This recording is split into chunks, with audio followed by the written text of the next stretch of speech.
Oh.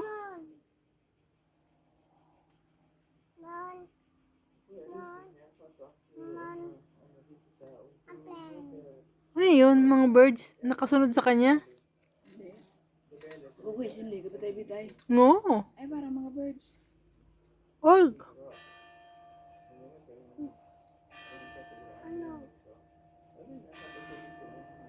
Ba yung mga birds, oh. Hmm. Lagay ba siya ng form? Si, ayun na, nauna nga, oh. Nauna yung iba. Nauna na nga sa kanya yung, oh. Dalawa. Dalawang group sila. Ay, kabelo. May lalabas ulit yan.